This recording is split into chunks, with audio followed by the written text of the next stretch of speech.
بھارتی جارحیت کا منہ توڑ جواب دینے اور آپریشن بنیان المرصوص کی کامیابی پر ملک بھر میں یوم تشکر منایا جا رہا ہے۔ وزیر اعظم شہباز شریف نے بیان میں کہا کہ ہم اس کامیابی پر اللہ کے شکر گزار ہیں۔ یہ دن افواج پاکستان کی بہادری کو خراج تحسین پیش کرنے کا دن ہے۔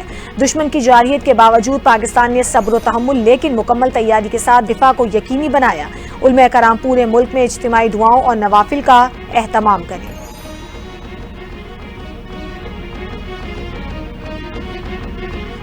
پاک فوج بہادر، پروفیشنل اور باصلاحیت ادارہ ہے۔ افواج پاکستان نے بھارتی جارحیت کا جواب صرف گولی سے نہیں بلکہ حکمت عملی سے دیا۔ وزیر اعلیٰ پنجاب مریم نواز کا وزیر اعظم کے یوم تشکر منانے کے فیصلے کا خیر مقدم۔ شاہینوں نے دشمن کے طیارے گرا کر دنیا کو پیغام دیا کہ پاکستان کا دفاع ناقابل تسخیر ہے۔ دنیا نے جان لیا پاکستان اپنے دفاع میں ایک قدم پیچھے نہیں ہٹے گا۔ شہداء کی قربانیوں کو رائیگاں نہیں جانے دیں گے۔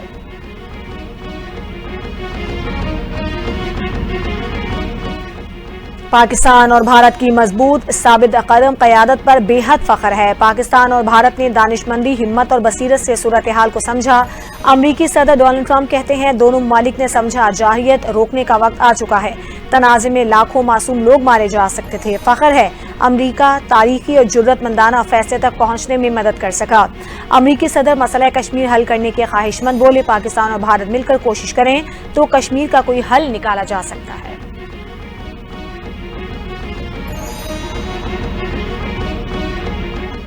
پاک بھارت جنگ بندی پر سعودی عرب، جرمنی، UAE سمیت عالمی رہنماؤں کا خیر مقدم۔ اقوام متحدہ کے سیکریٹری جنرل اینٹونیو گوتریس نے کہا امید ہے پاک بھارت جنگ بندی پائیدار امن میں کردار ادا کرے گی۔ سعودی عرب، متحدہ عرب امارات کے وزرائے خارجہ کا اسحاق ڈار سے رابطہ۔ ایرانی وزارت خارجہ نے کہا دونوں ممالک اس موقع کو کشیدگی میں کمی اور خطے کے پائیدار امن کے لیے استعمال کریں۔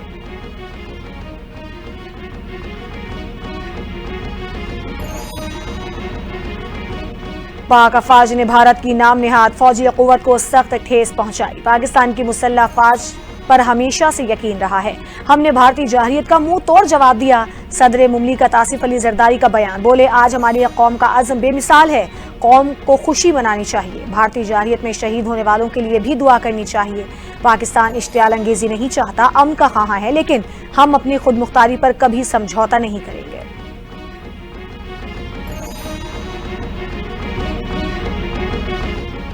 مسلح افواج کی جوابی دفاعی کارروائی سے بھارت کا غرور خاک میں مل گیا۔ بھارت کا خیال تھا پاکستان کو رگڑا دے کر اپنی شرائط پر لائیں گے۔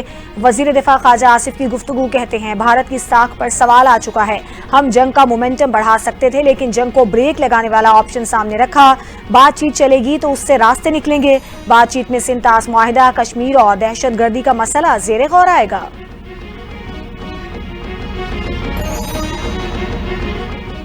وہ بھارت جو کہہ رہا تھا ہم بات چیت نہیں طاقت کے ذریعے مسئلہ حل کریں گے، پاکستان کے جوابی حملوں کے بعد سیز فائر کے لیے تیار ہوا۔ چیئرمین پیپلز پارٹی بلاول بھٹو نے بھارت کو مذاکرات کی میز پر لانا بڑی کامیابی قرار دے دیا۔ بولے افواج پاکستان کی کامیاب کارروائی کے بعد صرف بھارت ہی نہیں دنیا پر واضح ہو گیا کہ ہم اپنا دفاع کرنا جانتے ہیں۔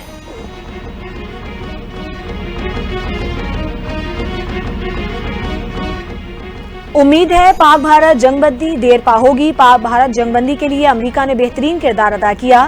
برطانیہ میں پاکستانی ہائی کمشنر ڈاکٹر محمد فیصل کا بیان، کہتے ہیں پاک بھارت جنگ بندی کے لیے امریکہ اور دیگر دوست ممالک کے کردار کو سراہتے ہیں۔ پہلگام واقعے میں جو بھی ملوث ہوا اسے سزا دینی چاہیے۔ بھارت کو ثابت کرنا ہوگا کہ دہشت گردی کا واقعہ پاکستان سے ہوا۔ ایسا نہیں ہو سکتا کہ آپ خود جج بنیں اور فیصلہ کر کے بمباری شروع کر دیں۔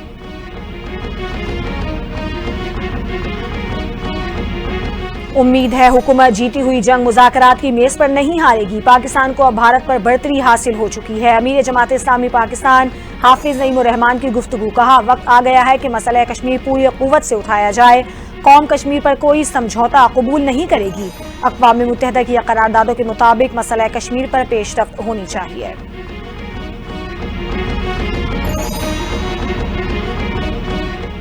آئندہ مالی سال کا بجٹ 2 جون کو پیش کیا جائے گا۔ IMF کے مطالبے پر درآمدی گاڑیاں سستی کیے جانے کا امکان۔ ذرائع کے مطابق 850 cc تک کی چھوٹی اور 1800 cc تک کی بڑی گاڑیوں پر کسٹم ڈیوٹی میں 5 سے 30% تک کمی کی تجویز۔ بجٹ میں تجاویز کی منظوری سے گاڑیوں کی قیمتوں میں نمایاں کمی متوقع۔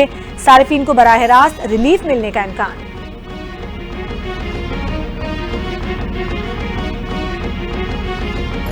اسرائیلی فوج کی غزہ میں ظلم و بربریت تھم نہ سکی، اسرائیلی بمباری میں بچوں سمیت مزید 21 فلسطینی شہید۔ غیر ملکی میڈیا کے مطابق خیمے میں سوئے ماں باپ اور 3 بچے بھی اسرائیلی بمباری کا نشانہ بنے۔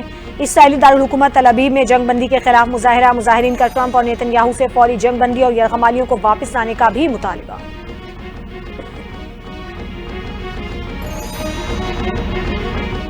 روس اور یوکرین کے درمیان 3 روزہ جنگ بندی کا اختتام۔ روسی صدر ولادیمیر پوٹن نے یوکرین کو براہ راست مذاکرات کی نئی پیشکش کر دی۔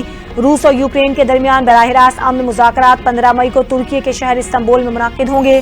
کوئی پیشگی شرط عائد نہیں کی جائے گی۔ ترک حکام نے بھی مذاکرات کی میزبانی کی تصدیق کر دی، کہا ایک بار پھر روس اور یوکرین کے درمیان ثالثی کا کردار ادا کرنے کے لیے تیار ہے۔